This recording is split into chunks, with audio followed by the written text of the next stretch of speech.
Xiaomi पिछले 4 सालों से कैमरा फोन बना रहा है। सोनी 5, ओप्पो 5 और वीवो पिछले 6 साल से अपने स्मार्टफोन को स्मार्टफोन कम और कैमरा बनाने में ज्यादा लगा हुआ है। लेकिन इतने साल हो गए, अभी तक एक भी कैमरा फोन मेन स्ट्रीम क्यों नहीं बन पाया है? मतलब इंटरनेट पर आपको इस फोन की तारीफ करते हुए लोग भर भर के मिल जाएंगे। इवन मैं जो अपनी फोटोज नहीं खिंचवाता क्योंकि मुझे पता होता है कि फोटोज अच्छी नहीं आएंगी, लेकिन इसके साथ केस उल्टा है। मुझे पता होता है कि फोटोज अच्छी आएंगी। आईफोन में पिछले 6 सालों से यूज कर रहा हूँ। इसके अंदर कंबाइंड मेरी इतनी फोटो नहीं है जितनी मैंने X100 Pro से खींच ली थी। तो जब मार्केट में कन्वेंशनल फ्लैगशिप्स के अलावा ऐसे कैमरा फोन्स अवेलेबल हैं, तो मेरे और आपके आसपास वाले लोगों के पास हमें ऐसे फोन्स देखने को क्यों नहीं मिलते? तो इनके ना बिकने के पीछे कुछ तो प्रॉब्लम है और यही तो हमें पता लगाना है। और इसी प्रोसेस में हम ये भी देखेंगे कि X200 इन प्रॉब्लम्स को सॉल्व कर पा रहा है या फिर नहीं, और क्या ये मेन स्ट्रीम बनने लायक है या फिर नहीं। देखो, मार्केट में जितने भी डेडिकेटेड कैमरा फोन्स हैं, सब में 5 कॉमन प्रॉब्लम्स हैं। शुरू करते हैं डिजाइन से। एक बार इन सारे फोन्स को देखो। डिजाइन भले ही एग्जैक्टली सेम ना हो, लेकिन डिजाइन लैंग्वेज बिल्कुल सेम है। ऐसा लगता है एक फोन के ऊपर बड़ा सा ग्लास स्लैब डाल दिया गया है। और इस डिजाइन से 2 प्रॉब्लम बनती है। पहला, फोन के एक पार्ट पे बहुत ज्यादा लेंसेज, कैमरा सेंसर्स और इतना बड़ा ग्लास होने की वजह से वो ऊपर से थोड़ा सा हैवी हो जाता है, जिसकी वजह से इन हैंड एक्सपीरियंस इफेक्ट होता है। और ये प्रॉब्लम सारे डेडिकेटेड कैमरा फोन की है। सेकंड, मैं अपने आईफोन या फिर सैमसंग को जैसे चाहूं वैसे पकड़ सकता हूं। मेरा हाथ छोटा है, बड़ा है, या फिर मैं फोन को किसी भी ओरिएंटेशन में पकड़ रहा हूं, मुझे एज सच बहुत ज्यादा प्रॉब्लम नहीं होगी। But for these kinds of phone हमें एक स्पेशल ग्रिप बनानी पड़ती है। अगर आपके हाथ बहुत बड़े हैं या फिर आप इस ओरिएंटेशन में फोन को यूज करते हो, तो बिना इस ग्लास को गंदा किए आप फोन यूज नहीं कर पाओगे। अब लोगों का यहाँ पर काउंटर हो सकता है कि इस फोन के अंदर इतने बड़े बड़े कैमरा सेंसर्स यूज करे गए हैं कि बिना ऐसा डिजाइन दिए आपका काम चल ही नहीं सकता। तो इसका जवाब भी है मेरे पास। ये है सोनी Xperia Pro I। 5 साल पहले सोनी ने इसके अंदर 1 इंच का कैमरा सेंसर दिया था। और एक कैमरा सेंसर जितना बड़ा होता है, उसको पूरे को कवर करने के लिए उतना बड़ा लेंस भी यूज करना पड़ता है। उसके बावजूद भी आप इसका डिजाइन देख सकते हो। इवन गूगल पिक्सल्स के कैमरा लेंसेज भी बहुत बड़े हैं, उसके अंदर भी बहुत बड़े बड़े लेंसेज हैं। वो मेन स्ट्रीम डिजाइन से बहुत ज्यादा अलग नहीं है। Now what about X200?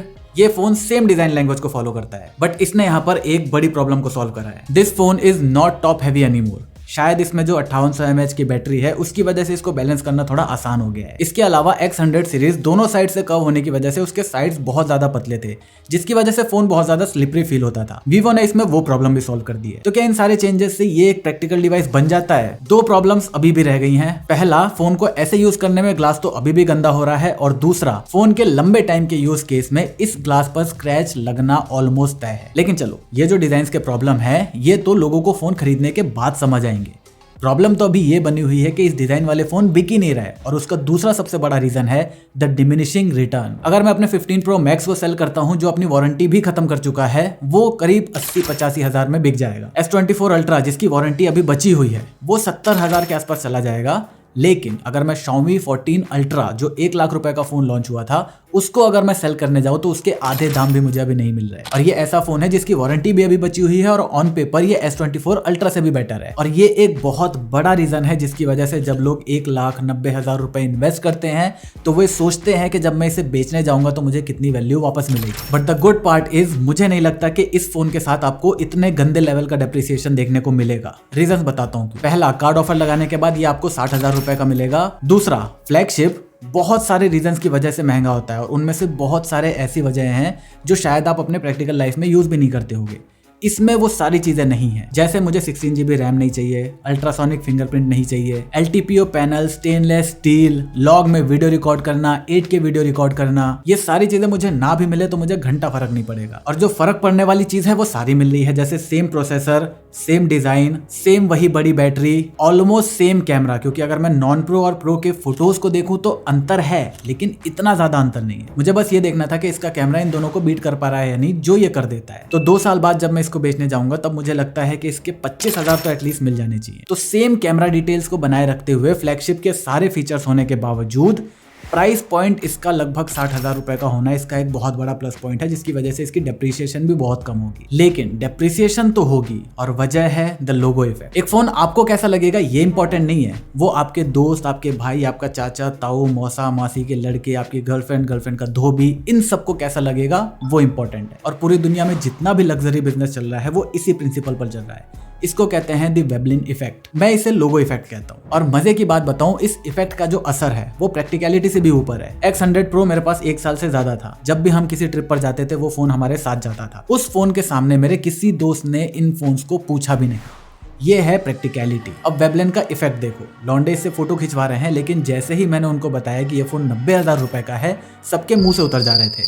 मतलब उनको फोटो इस फोन से खींचनी है, लेकिन इस प्राइस पर ये लोगो नहीं चाहिए उन्हें, क्योंकि ये लोगो इन लोगों को अट्रैक्ट नहीं करेगा। ये थी मेरे एक्सपीरियंस की बात। आप कहोगे एक्सपीरियंस सबके अलग अलग हो सकते हैं, डेटा तो सेम रहेगा सबके लिए। डेटा बताता है जब भी हम लग्जरी प्रोडक्ट्स पर पैसा खर्च करते हैं तो सिर्फ 13.3% ही हम ये देखते हैं कि प्रोडक्ट की क्वालिटी कैसी है। ऑलमोस्ट 70% हमारा ये ध्यान रहता है कि बाकी सारे लोग उस ब्रांड को कैसे देखते हैं, उसको कैसे परसीव करते हैं। अब इन दोनों का ब्रांड परसेप्शन आपको पता है, ये एक एस्पिरेशनल ब्रांड है। लोग बचपन से सपना देखते हैं कि मुझे आईफोन खरीदना है। ये अपनी मार्केटिंग और डिस्ट्रीब्यूशन के दम पे पूरे दुनिया में फैला हुआ है, जिसकी वजह से एक ट्रस्ट पैदा हो गया है। तो अगर किसी को इसके बंद इकोसिस्टम में नहीं जाना तो उसका बाय डिफॉल्ट चॉइस सैमसंग बन जाता है। और एस्पिरेशन और ट्रस्ट, यही दोनों इकलौती चीज है जिसकी वजह से पूरी दुनिया का धंधा चल रहा है। कोई भी नया ब्रांड कुछ तीसरा टर्म लाके इन दोनों चीज को रिप्लेस नहीं कर सकती, उनको इस कंपनी को ही रिप्लेस करना पड़ेगा। और ये दोनों चीजें इतनी इंपॉर्टेंट है कि मैं आपसे ये नहीं कहूंगा कि जब आप 1 लाख रुपए 90,000 रुपए अपना लगा रहे हो किसी फोन के अंदर, तो आप अपने प्रैक्टिकलिटी, वैल्यू सिस्टम, इन सब के ऊपर जाओ। टोरा जमाना यूजर एक्सपीरियंस का एक बहुत बड़ा हिस्सा है। आई अग्री, इसीलिए स्टिल मैं ये कह रहा हूं, अगर आप 1 लाख रुपए खर्च कर रहे हो then go for these 2 brands.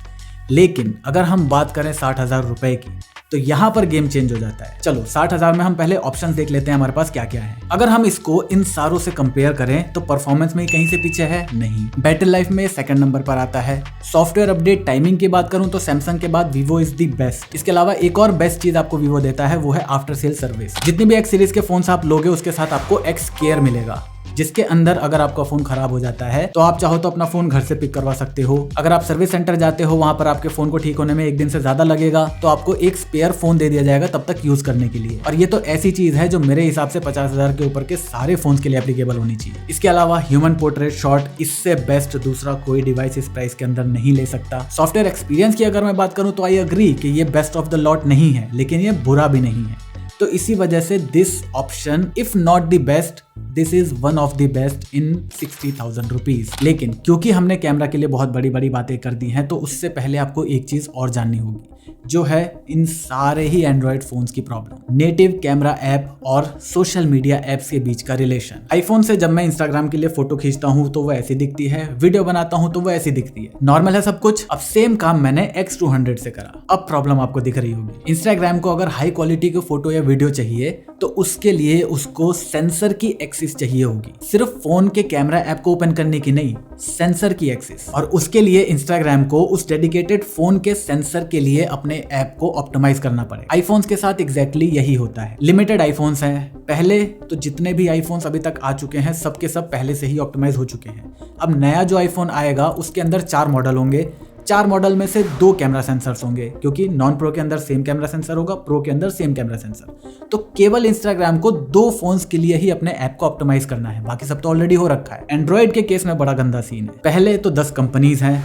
Her company on an average 20-20 model बेच रही है, हर फोन के अंदर अलग अलग कैमरा सेंसर। अगर 2 फोन के अंदर कैमरा सेंसर सेम है तो उसका UI अलग है। तो इंस्टाग्राम या किसी भी ऐप के लिए ये पॉसिबल ही नहीं है कि वो अपने ऐप को हर एक एंड्रॉइड फोन के कैमरा सेंसर का एक्सेस दिला पाए, जिसकी वजह से हमें ऐसा रिजल्ट देखने को मिलता है। वहां पर क्या होता है, जो आपके व्यू फाइंडर में दिखाई जा रही है चीज, उसी का एक डिटेल हाई रेजोल्यूशन स्क्रीनशॉट लिया जाता है और उसको एज अ फोटो आपको दिखा दी जाती है, जिसका रिजल्ट आपको एंड्रॉइड में इस लेवल की क्वालिटी नहीं मिल पाएगी। और ये एक मेन रीजन है जिसकी वजह से बहुत सारे लोग अपने आईफोन से परेशान होने के बाद भी आईफोन से एंड्रॉइड पे स्विच नहीं कर पाते। अब इसका एक ही सॉल्यूशन है कि आपको जो भी फोटोज या वीडियोस पोस्ट करनी है वो पहले इसके कैमरा से ले लो और उसके बाद इंस्टाग्राम पे अपलोड करो। सोशल मीडिया ऐप से डायरेक्ट फोटो वीडियो मत लो। Now the last problem of these dedicated camera phones are they are mostly the camera. देखो अपने अपने फोन में हम ये सारी चीजें करते हैं। अब यहाँ पर 2 और काम भी है, लाइव स्ट्रीमिंग और स्टॉक मार्केटिंग, लेकिन वो लोग बहुत ही गिने चुने हैं, इसलिए हम उनके बारे में बात नहीं करेंगे।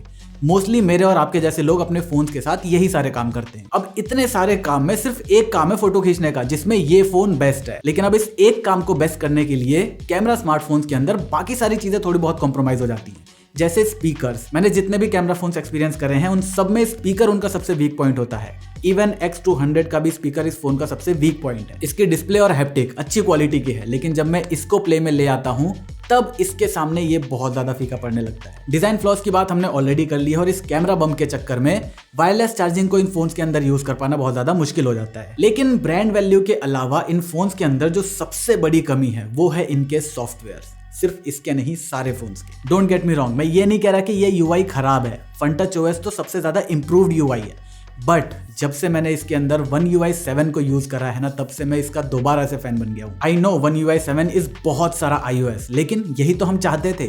कब से मैं कह रहा था कि अगर मुझे इस फोन के अंदर iOS मिल जाए तो उससे बेस्ट कॉम्बिनेशन हो ही नहीं सकता, जो सैमसंग ने कर दिया है। अब ये इससे कैसे अलग है उसके बारे में कभी और बात करेंगे, लेकिन जाते जाते मैं आपसे बस यही कहना चाहता हूं कि अगर आप 90,000 1 लाख रुपए खर्च कर रहे हो, देन गेट दिस, क्योंकि इसकी अपनी एक वैल्यू है। लेकिन जब बात आती है 50-60 हजार रुपए के फोन की, क्योंकि अभी ऑफर के अंदर ये फोन 55,000 रुपए का मिल रहा है, this phone definitely deserve a chance. और इस प्राइस के अंदर ये एक बहुत ही प्रैक्टिकल डिवाइस है, और यही इस वीडियो को बनाने का मकसद था, आपको ये बताना कि आप इन फोन्स को भी मौका दो। I am not promoting Vivo, नहीं लेना मत लो, मैं बस ये कह रहा हूं कि एक बार इनको मौका देकर देखो, क्योंकि इनको मौका मिलने पर इनके दिमाग की घंटी बजेगी।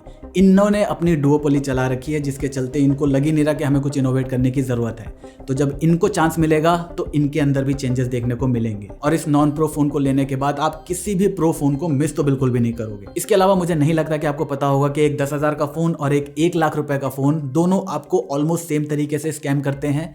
ज्यादा जानना है तो इस वीडियो पे चले जाओ, मैं आपको वहीं मिलता हूँ।